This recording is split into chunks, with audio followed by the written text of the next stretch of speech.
It's that time of the year when all of Michigan starts to head outside. They just want to enjoy the warm weather season after a long winter and kind of enjoy the community's festival style. We're going to learn about one of them, right, George?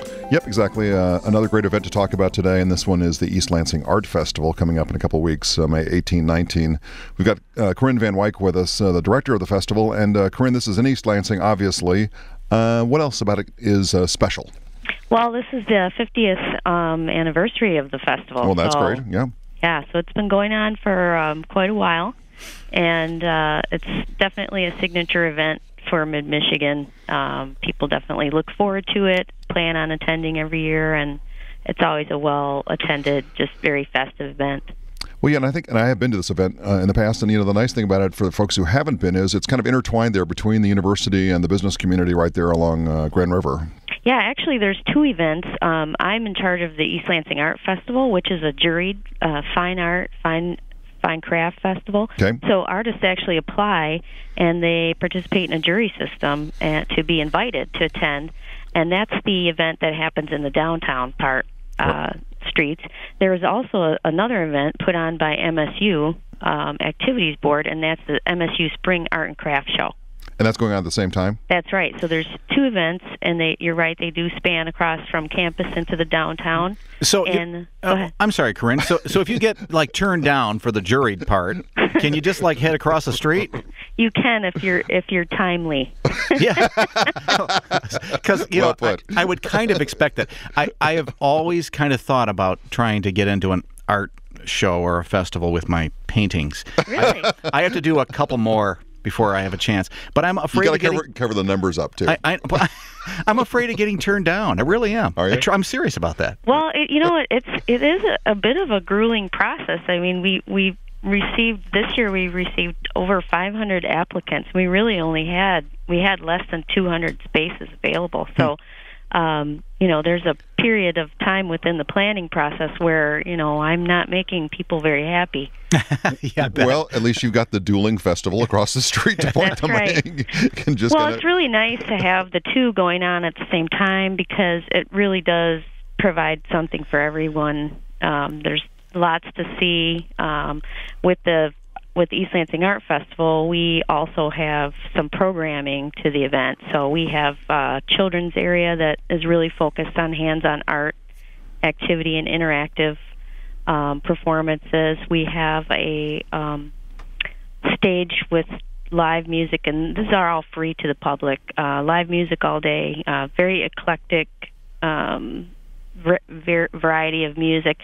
And we also, this year, have a performance area that's more of an acoustic sort of smaller scale in a nice little park on one of the main corners. So. That really is nice. I'm kind of like an art snob, so I like kind of the more fine arts, and my wife is more into the stuff you put on magnets and put on the fridge. Right. So it's kind of nice you can do both the crafts part and the fine arts part. I've never heard refrigerator magnets referred to as art before, but there are some really nice pieces. So people really do make it a full day. Even weekend, people come out both days and just spend the entire day down here. We have a food court also, and obviously all the area businesses have their doors open. They're real excited to see all the people out, and it's a time of year people look forward to. They come out, see their friends, and yeah. Well, and being a campus area, I believe I recall there are a few pubs there too.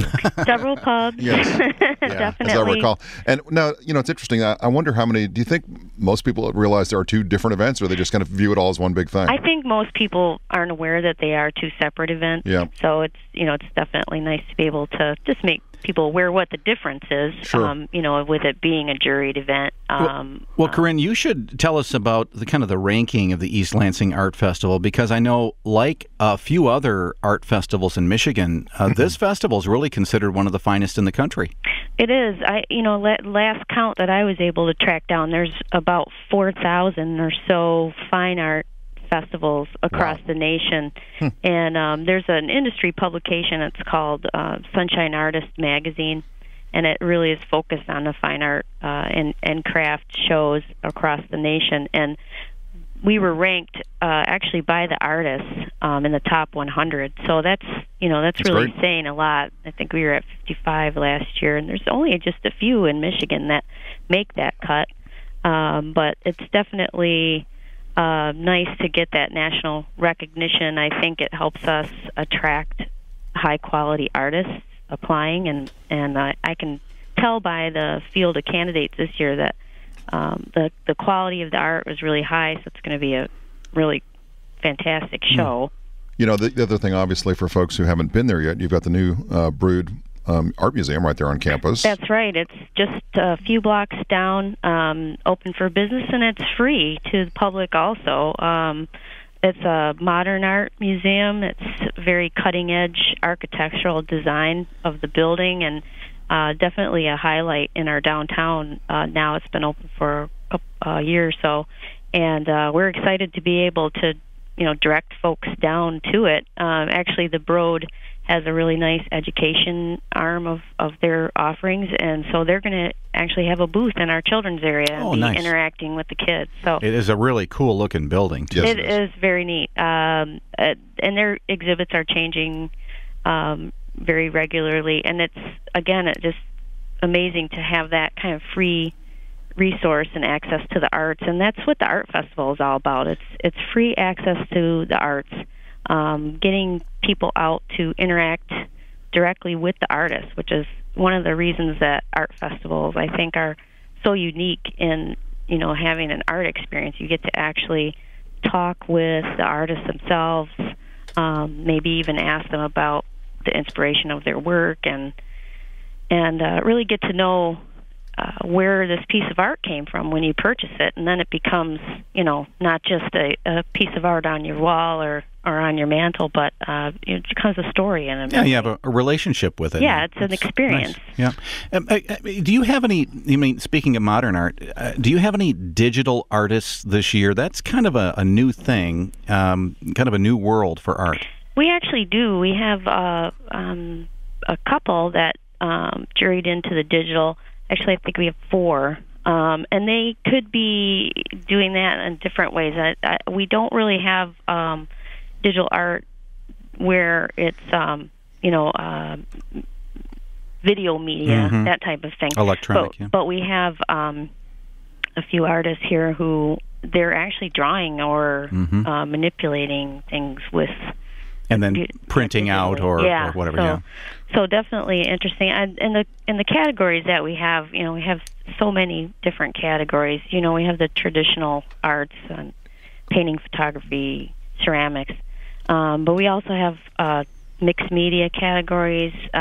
We have an emerging artist category, which is something that is really helping the art fair industry, is introducing new artists to art festivals and helping them sort of bridge the gap of, if they were just starting out, it's really difficult to figure out your display and your tent and all that. Sure. So we make them participate through the same jury process, and they're just starting out, so we provide a tent and we provide resources and mentorship, and we've sort of graduated several alumni. That's a great service. That really is. Onto professional. They're either exhibiting galleries now, or they're exhibiting in art festivals, or both. So that's great. We've been talking with Corinne Van Wyk, director of the East Lansing Art Festival, which is coming up in 2 weeks, May 18 to 19. For more information, go to their website, which is elartfest.com. And Dave, we do have many other great events happening around Michigan. Oh, isn't it true? It is true. Always I'll things. bet you have some. I do. And in fact, if you go to michigan.org, click on the events tab under the kind of things to do area, you're going to find a gazillion things, including the A2Y Chamber Grub Crawl. This is the Ann Arbor, Ypsi area. Actually going to be in Ypsilanti this year. They're going to have that big grub crawl on the 8th. That's this Wednesday from 6 till 9 p.m. downtown Ypsi, and then they're going to be in Depot Town as well. Costs like $20 for adults, and then they have a trolley service that's provided as part of that, and check out the various restaurants all throughout Ypsilanti. Over in Holland, we told you about this before, and of course you know about Tulip Time Festival. the big one over in West Michigan, and it's underway right now, celebrating over 80 years of Dutch culture, heritage, and beauty. Celebration that you will not want to miss, including those many Dutch dance performances and concerts and theater and all those parades as well. And that's a great deal of fun. You might want to check that out. It's the Springtime Festival near Lansing in Langsburg. You can join the city of Langsburg celebrating spring with their 4-day festival this week, including a carnival, parade, craft show, and much more as well. And then the last one we have time to tell you about, it's Touch a Truck in Kalamazoo County Expo Center and Fairgrounds this Saturday, noon till 3. There's a small admission for families and for kids and such, but kids get an opportunity to actually physically touch things like fire trucks and things. A really cool thing, and see what that's all about, police cars and ambulances and all that. Kalamazoo County Expo Center this Saturday. We're going to find out what's happening up in Gaylord next, right here on Travel Michigan, where your trip begins at Michigan.org.